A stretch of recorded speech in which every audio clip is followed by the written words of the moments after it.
Students, आज अपने BEd के फर्स्ट पेपर में आगे बढ़ते हुए हम 4th यूनिट स्टार्ट करेंगे। स्टूडेंट्स, जैसा कि मैंने बिल्कुल स्टार्टिंग में आपको पेपर का पूरा ब्लूप्रिंट बताया था और डिटेल में बताया था कि इस यूनिट में से कितने मार्क्स के कितने क्वेश्चंस आएंगे।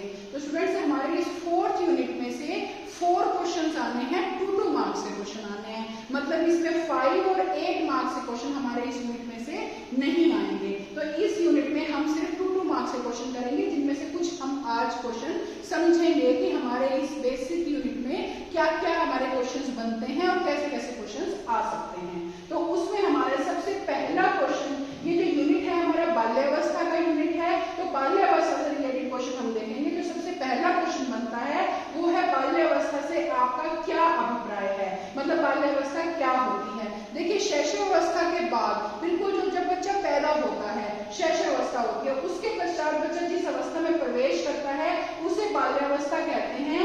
लेकिन आज तक इस संसार में कोई भी व्यक्ति, विद्वान, मनोवैज्ञानिक या वैज्ञानिक ऐसा नहीं है कि कोई यूं बता दे कि इस सप्ताह में या बिल्कुल इस महीने में बच्चा शैशव काल से बाल्यावस्था में जा रहा है। मतलब शैशवावस्था बिल्कुल कोई ऐसा नहीं है, टू द पॉइंट है कि 1 साल इतने महीने में खत्म हो रही है या एकदम से 2 साल में खत्म हो रही है, ऐसा कुछ नहीं है। तो मतलब सिर्फ ये है कि अपनी सुविधा के अनुसार उन्होंने बांट रखा है। तो कुछ मनोवैज्ञानिकों ने फिर भी अपनी सुविधा के लिए वैज्ञानिकों ने 5 वर्ष से लेकर 12 वर्ष तक के मध्य का जो समय है उसको बाल्यकाल माना है। मतलब 5 वर्ष से पहले की जो अवस्था है वो शैशवावस्था कही है और 5 से 12 वर्ष तक के बदले बाल्यावस्था माना है। लेकिन फिर भी यहाँ पे भी एक प्रश्न ये आता है कि क्या 5वें वर्ष में प्रवेश करते ही बच्चा एकदम शैशवावस्था से निकलकर बाल्यकाल में आ गया, या 12 वर्ष पूर्ण होने पर वो एकदम से किशोर हो जाएगा। यहाँ पे 12 वर्ष आएगा स्टूडेंट्स, 12 वर्ष के पूर्ण होने पर वो किशोर हो जाएगा। ये बहुत मुश्किल है, लेकिन सिर्फ और सिर्फ हम किस बिहाफ पे बता सकते हैं कि जो बाल्यावस्था को प्रकट करने वाली विशेषताएं हैं, जैसे शारीरिक, संवेगात्मक, सामाजिक, बौद्धिक और मानसिक विकास को ध्यान में रखते हुए हम ये निश्चित रूप से बता सकते हैं कि शैशव काल अब बाल्यकाल में बदल चुका है। ये अवस्था बहुत ही नाजुक अवस्था होती है। इसमें मिथ्या परिपक्वता, स्यूडो मैच्योरिटी भी इस अवस्था के रूप में भी इसे जानता है, मतलब इस अवस्था को जाना जाता है। इसमें क्या है, बच्चा अपने वातावरण को समझते हुए उसमें सामंजस्य स्थापित करने का प्रयास करता है। मतलब उसका आसपास का एनवायरनमेंट कैसा है, थोड़ा चेंज हो रहा होता है, बच्चा स्कूल में जा रहा होता है, पीयर ग्रुप बन रहा होता है, तो वो सबके साथ एडजस्टमेंट करने की कोशिश करता है। अब वो मानसिक रूप से भी थोड़ा थोड़ा गंभीर होने लगता है। अपनी पहचान को निश्चित करने के लिए जो सामाजिक ताना बाना है उनको भी वो समझने की कोशिश करता है। मतलब वो समाज में धीरे धीरे अपने आप को एडजस्ट, ये बाहर के एनवायरनमेंट में सेट कर रहा है। और ये अवस्था को गैंग एज के नाम से भी जाना जाता है। गैंग एज मतलब उसका एक गैंग बन रहा है, बच्चों का ग्रुप बन रहा है। तो ये होता है बाल्यावस्था।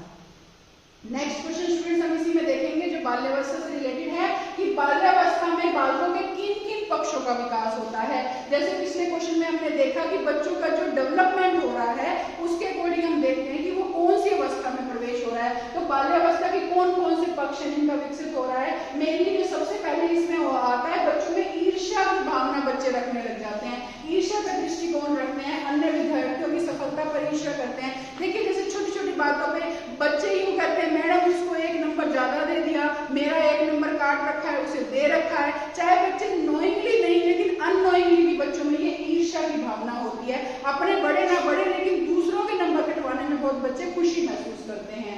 ऐसे वो अपने छोटे या बड़े भाई बहनों से ईर्ष्या करते हैं। अगर मम्मी पापा, उनके मदर फादर अपने बड़े या छोटे, उनसे छोटे बड़े भाई बहनों की तरफ ज्यादा झुकाव दिखाते हैं, उनका पक्ष लेते हैं, तो वो ईर्ष्या करते हैं अपने इवन भाई बहन के साथ भी। प्राथमिक कक्षा में कई बार बच्चे गर्व भी अनुभव करेंगे। जैसे उन्होंने कोई चुटकुला सुना दिया, बच्चे उनकी बहुत तारीफ करते हैं, या किसी और एक्टिविटी में उन्होंने अच्छा पार्टिसिपेशन किया, प्राइज मिला, तो वो गर्व की भावना भी उनमें आती है।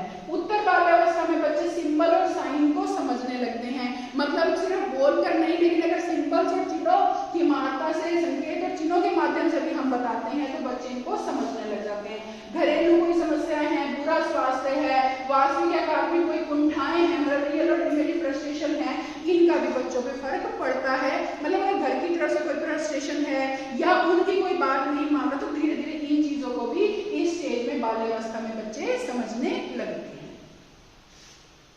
नेक्स्ट क्वेश्चन है स्टूडेंट, इसमें निर्धनता के संदर्भ में बाल्यावस्था का वर्णन कीजिए। निर्धनता यानी गरीबी अगर है तो उसमें बाल्यावस्था के बारे में हम क्या बताएंगे, उसका बाल्यावस्था पे क्या फर्क पड़ता है। देखिए निर्धनता है क्या, गरीबी का अर्थ है जब किसी के पास मूलभूत जो जरूरतें हैं उनको पूरा करने के लिए सुविधा नहीं है। मतलब जो एक व्यक्ति की, एक बच्चे की बेसिक नीड्स हैं, अगर वो पूरा करने के लिए उनके पास कोई सुविधा नहीं है तो वो गरीबी कहलाती है। दूसरे शब्दों में कह सकते हैं गरीबी का है जीवन, स्वास्थ्य और कार्य कुशलता के न्यूनतम उपभोग आवश्यकताओं की प्राप्ति में अयोग्यता। मतलब जो भी जीवन के लिए, स्वास्थ्य के लिए बिल्कुल बेसिक नीड्स हैं उनको पूरी करने में भी अगर असक्षम है कोई तो वो गरीबी है। Poverty is the inability to get the minimum consumption requirement for life, health and efficiency। मतलब लाइफ के लिए, हेल्थ के लिए, एफिशिएंसी के लिए मिनिमम कंजम्पशन रिक्वायरमेंट्स भी नहीं है तो वो गरीबी है। काफी मतलब 15वीं शताब्दी से ही एक मुख्य समस्या है, एक अभिशाप है गरीबी हमारे लिए, जो परेशानी आगे आती ही आती है। परेशानी की वजह से बच्चों, इस गरीबी की वजह से बच्चों के मतलब विकास में प्रॉब्लम्स आती ही आती हैं, क्योंकि मूलभूत आवश्यकताएं पूरी नहीं हो रही तो शिक्षा तक की भी उनको प्रॉब्लम आती है। शिक्षा में भी ग्रहण करने में समस्याएं आती हैं, वो स्कूलों तक नहीं पहुंच पाते हैं। बड़े शहरों में, झोपड़पट्टियों में, गाँवों में, कस्बों में ये जो निम्न स्तर का जीवन यापन करने वाले लोग हैं वो निम्न जीवन यापन करते हैं और आवश्यकताओं की पूर्ति में असमर्थ होते हैं।